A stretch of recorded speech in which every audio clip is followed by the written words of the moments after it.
ma'asyiral muslimin, usikum wa nafsi bitaqwallah faqad fazal muttaqun.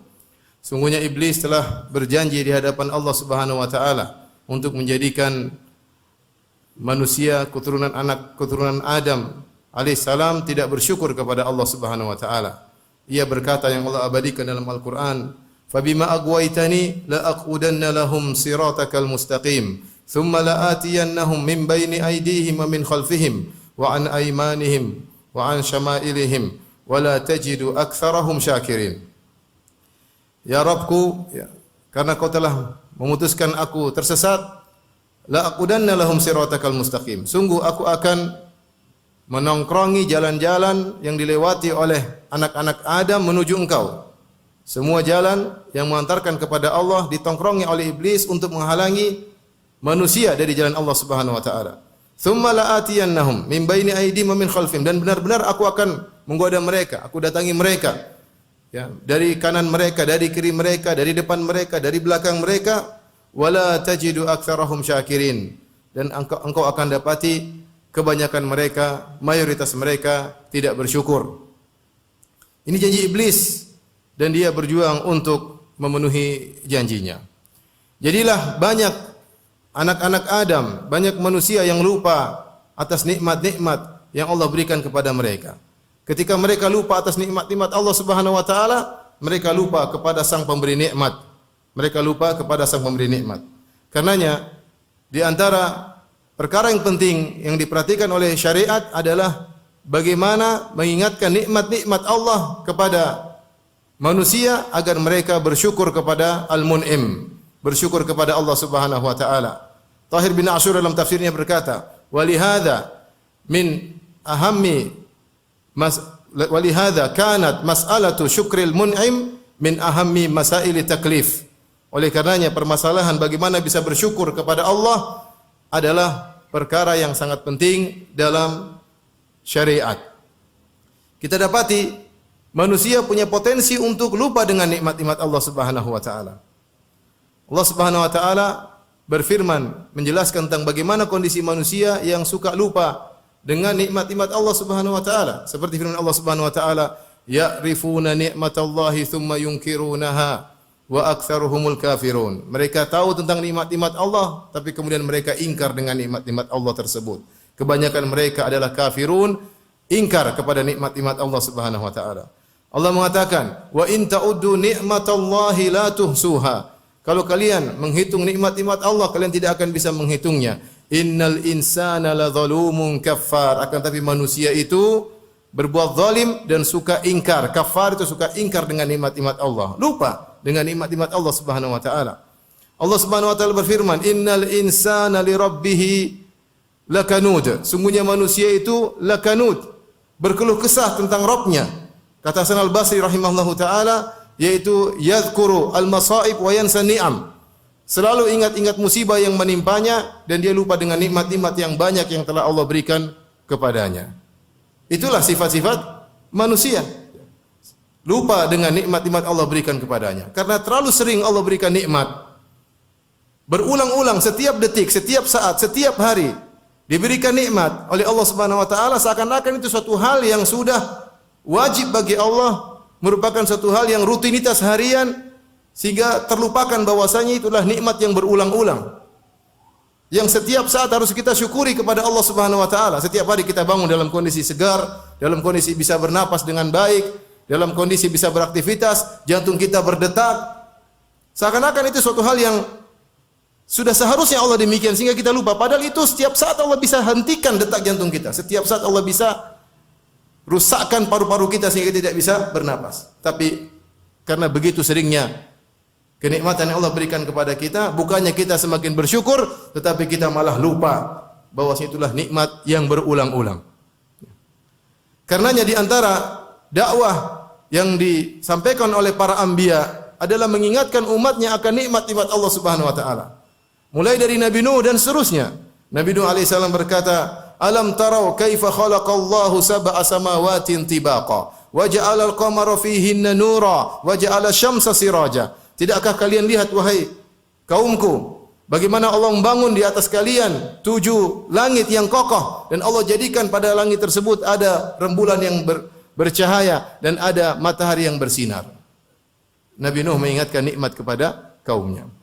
Kemudian juga misalnya Nabi Hud setelah Nabi Nuh, dia berkata kepada kaumnya, "Wadhkuru ni'matallahi 'alaikum idh ja'alakum khulafa'a min ba'di qaumi Nuhin wa zadakum fil khalqi bastah fadhkuru ala Allahi la'allakum tuflihun." Wahai kaum 'Ad, kata Nabi Hud alaihissalam, ingatlah atas nikmat-nikmat Allah yang Allah berikan kepada kalian. Tatkala Allah menjadikan kalian berkuasa setelah kaum Nabi Nuh dan Allah berikan kalian tambahan kekuatan tubuh, fisik yang kuat, maka ingatlah kenikmatan-kenikmatan Allah agar kalian beruntung.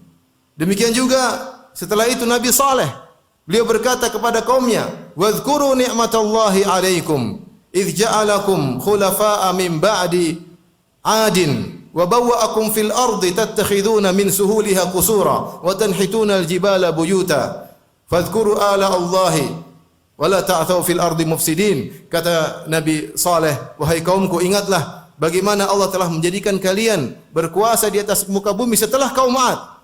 Dan Allah menjadikan kalian mudah untuk bangun istana-istana di tanah yang landai. Dan kalian memahat gunung-gunung untuk dijadikan rumah." Ingat nikmat-nikmat tersebut. Dan setiap Nabi mengingatkan umatnya akan nikmat-nikmat yang Allah berikan kepada mereka. Nabi Musa alaihissalam berkata, "Wadhkuru ni'matallahi 'alaikum." Ingatlah nikmat yang Allah berikan kepada kalian. "Idh anjakum min ali Fir'aun." Tatkala kalian diselamatkan oleh Allah dari kejaran Fir'aun. Ini di antara metode dakwah para anbiya. Demikian juga dalam Al-Quran. Terlalu banyak. Kalau kita baca ayat-ayat dalam Al-Quran, mengingatkan kita akan nikmat-nikmat yang Allah berikan kepada kita. Contoh saja, dalam Al-Quran ada namanya surat An-Ni'am. Surat nikmat. Para ulama menamakan surat tersebut dengan surat nikmat. Dia adalah surat An-Nahl. Surat ke-16. Disebut juga dengan surat nikmat-nikmat. Kenapa? Karena Allah rentetkan, Allah sebutkan nikmat secara berturut-turut. Mulai firman Allah Subhanahu wa taala, "Yunazzilul malaikata birruhi min amrihi 'ala man yasha'u min ibadihi an anziru annahu la ilaha illa ana fattaqun. Khalaqas samawati wal arda bil haqqi ta'ala amma yusyrikun. Khalaqal insana min nutfatin fa idza huwa khasimun mubin. Wal an'ama khalaqaha." Terus Allah sebutkan nikmat. Jadi mulai awal surat terus. Mulai dari nikmat Allah kirimkan wahyu. Allah pilih para anbiya, para nabi untuk menyampaikan risalah Allah. Allah ciptakan manusia, Allah ciptakan hewan-hewan, Allah mudahkan hewan-hewan untuk mengangkat barang-barang yang berat. Allah tunjukkan jalan kebenaran, Allah turunkan hujan, Allah tumbuhkan tumbuhan banyak sekali. Di akhir ayat Allah mengatakan, "Wa in ta'uddu ni'matallahi la tuhsuha." Kalau kalian menghitung nikmat-nikmat Allah, kalian tidak akan bisa menghitungnya. Lihat surat Ar-Rahman. Ar-Rahman 'allamal Qur'an, khalaqal insan, 'allamahul bayan. Ar-Rahman Maha pengasih lagi Maha penyayang. 'Allamal Qur'an, nikmat Allah ajarkan Al-Qur'an. Khalaqal insan, Allah ciptakan manusia, 'allamahul bayan. Allah jadikan dia bisa menjelaskan, punya lisan, berfikir, bisa mengutarakan. Hewan-hewan tidak bisa. Kemudian Allah menyebutkan nikmat-nikmat, Allah berfirman, "Fa bi ayyi ala'i rabbikuma tukadziban." Lantas nikmat mana yang mau kalian ingkari? Terlalu banyak. Dalam surat An-Naba yang mungkin kebanyakan kita sudah hafal, alam naj'alil arda mihada wal jibala autada wa khalaqnakum azwaja wa ja'alna naumakum subata wa ja'alna al-laila libasa wa ja'alna an-nahara ma'asha wa banayna fawqakum sab'an shidada. Tidakkah Allah telah menjadikan bumi menjadi hamparan bagi kalian, mudah untuk dipijaki, mudah untuk ditinggali dengan keindahannya. Ya. Mihada itu kata sebagian ulama seperti tempat tidur yang disediakan oleh orang tua untuk bayi agar tidur dengan tenang. Allah telah tundukkan bumi, Allah telah jadikan hamparan untuk mudah kita pijaki. Ya. Walladzi ja'alakumul arda dzalula. Allah telah menjadikan bumi tunduk bagi kalian, mudah untuk dipijaki, mudah untuk dilewati. Wal jibala autada, dan Allah menjadikan gunung-gunung sebagai pasak bagi kalian. Kemudian Allah menjadikan malam sebagai pakaian bagi kalian, tidur sebagai istirahat bagi kalian, siang hari sebagai tempat cari ma'isyah, pekerjaan bagi kalian, dan terlalu banyak nikmat-nikmat yang Allah sebutkan. Ini antara metode Al-Qur'an agar kita tahu bahwasanya nikmat terlalu banyak Allah berikan kepada kita. Allah juga berfirman, "Afara'aitumul ma'a tashrabun?" Tidak kalian lihat kepada air yang kalian minum? "A antum anzaltumuhu minal muzni am nahnul munzilun?" Apa kalian yang menurunkan air tersebut dari langit ataukah kami yang menurunkannya? Lau nasya'u ja'alnahu ujaja, falaula tashkurun. Kalau bukan, ya, kalau Allah berkehendak, Allah akan menjadikan hujan tersebut turun dalam kondisi asin. Kenapa kalian tidak bersyukur? Allahu akhrajakum min butuni ummahatikum la ta'lamuna syai'an wa ja'alakumus sam'a wal absara wal afidata la'allakum tashkurun. Allah keluarkan kalian dari perut ibu kalian dalam kondisi tidak tahu apa-apa. Dan Allah jadikan bagi kalian penglihatan, pendengaran, pikiran, hati agar kalian bersyukur, Terlalu banyak Allah sebutkan nikmat-nikmat namun kita sering lupa. Wa fi anfusikum afala tubsirun. Lihatlah pada diri kalian, tidak kalian bisa melihat betapa banyak kekuasaan Allah dalam diri kalian. Bagaimana organ tubuh kita bisa berjalan dengan baik? Siapa yang menggerakkannya? Apa bergerak sendiri? Allah yang menggerakkannya. Namun kita lupa. Kita ingat kapan kalau kita sudah susah bernapas baru ingat. Kalau mata kita sakit baru kita ingat bahwasanya nikmat pandangan luar biasa.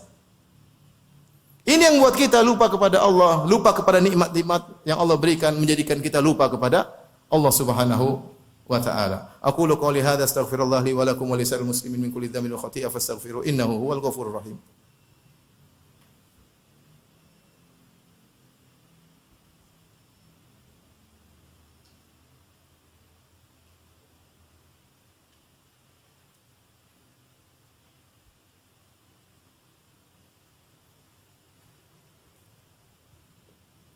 Alhamdulillahi ala ihsani wa syukru lahu ala taufiqi wa amtinani wa asyhadu an la ilaha illallah wahdahu la syarika lahu ta'ziman li sya'nih wa asyhadu anna Muhammadan abduhu wa rasuluhu da'ila ridwani. Allahumma salli alaihi wa ala alihi wa ashabihi wa ikhwani.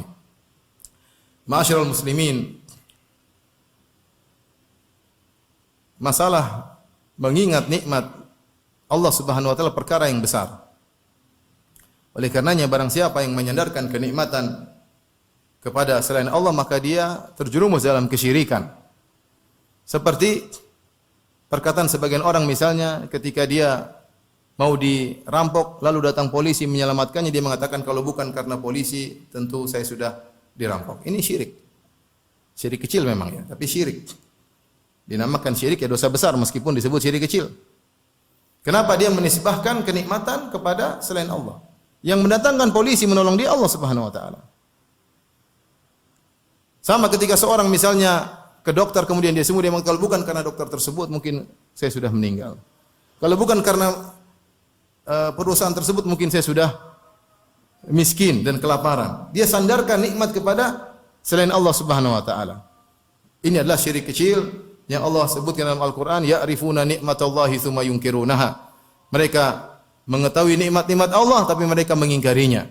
Dalam buku tafsir disebutkan di antaranya jika mereka naik di atas kapal di tengah lautan kemudian dihantam dengan ombak, kemudian Allah selamatkan mereka. Ketika mereka selamat, mereka berkata, kalau bukan karena nahkoda yang pandai ya mengemudikan kapal tentu kita sudah tenggelam. Ini menyandarkan kenikmatan kepada selain Allah. Di antaranya juga menyandarkan kenikmatan kepada diri sendiri. Menyandarkan kenikmatan kepada diri sendiri itu juga syirik, tapi namanya ujub. Syirik kecil namanya ujub. Seperti kata Qarun ketika dia kaya raya, dia berkata innama utituhu ala ilmin indi. Sungguhnya aku ini kaya ya karena aku punya ilmu. Sehingga saya bisa tahu bagaimana cara mencari harta sehingga saya menjadi kaya. Dan betapa banyak orang seperti ini. Oh karena saya begini, dia ujub dengan dirinya. Dia lupa bahwa semuanya itu adalah nikmat dari Allah Subhanahu wa taala. Ini sebab-sebab orang lupa dengan nikmat Allah Subhanahu wa taala. Sandarkan kepada manusia, sandarkan kepada makhluk, bahkan lebih bejat dia sandarkan kepada dirinya sendiri. Dia lupa bahwasanya nikmat semua dari Allah Subhanahu wa taala. Lantas bagaimana dia bersyukur kepada Allah Subhanahu wa taala? Bagi seorang introspeksi diri, mengingat tentang nikmat-nikmat Allah, sering dia duduk hitung-hitung nikmat Allah, nikmat betapa banyak yang Allah berikan kepadanya. Allah mengatakan wa atakum min kulli ma sa'altumuh. Dan Allah memberikan nikmat yang kalian minta. Dalam sebagian qiraat wa atakum min kullin ma sa'altumuh. Dan Allah berikan kepada kalian nikmat yang kalian tidak minta. Nikmat yang Allah berikan kepada kita, ada yang kita minta, kita berdoa kepada Allah berikan. Dan betapa banyak nikmat yang Allah berikan kepada kita, kita enggak minta, tapi Allah berikan karena itu kebutuhan kita. Allah lebih tahu kebutuhan kita daripada kita sendiri. Banyak. Allah berikan, kita tidak minta. Oleh karenanya ketika Nabi Musa alaihissalam berdoa kepada Allah Subhanahu wa taala dengan doanya yang masyhur, dia berkata, Rabbi shrah li sadri wa yassir li amri wahlul 'uqdatam min lisani yafqahu qawli.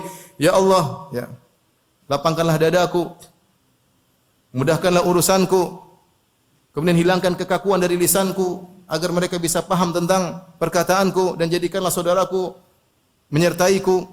Dan seterusnya dia berdoa. Apa kata Allah Subhanahu wa taala? Qala qad utita su'laka ya Musa, wahai Musa, permintaanmu telah dikabulkan, wa laqad mananna 'alaika marratan ukhra. Sungguhnya sebelum ini engkau sudah kami beri banyak kenikmatan. Id auhayna ila ummika ma yuha. Maka Allah ceritakan bagaimana ketika Musa masih kecil, belum mengerti apa-apa, baru keluar dari perut ibunya.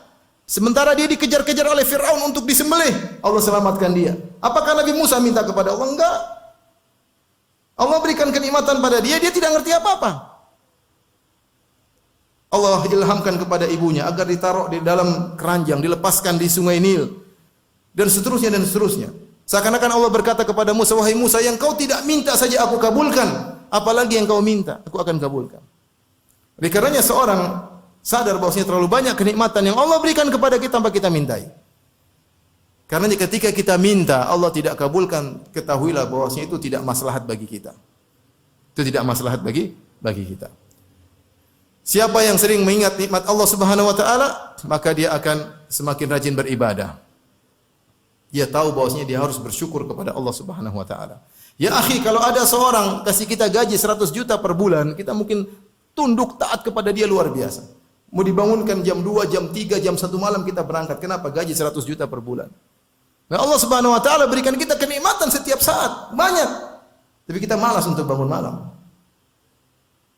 Malas untuk bermunajat kepadanya.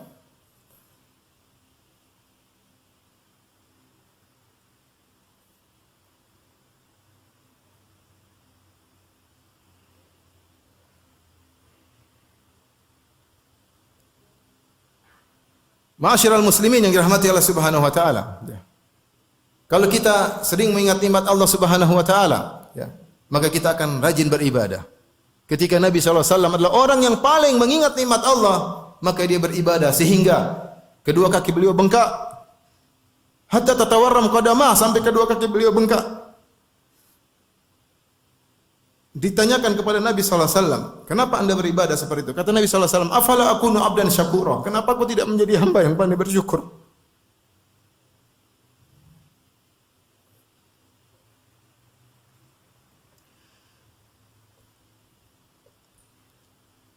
Kalau kita sering ingat nikmat Allah Subhanahu wa taala, kita enggan untuk bermaksiat, takut untuk bermaksiat. Kenapa? Kita membangkang kepada Rabb yang memberikan kita banyak kenikmatan. Allah berikan kita kenikmatan pandangan, kita gunakan untuk melihat yang haram. Allah berikan kita kenikmatan pendengaran, kita gunakan untuk mendengar yang haram.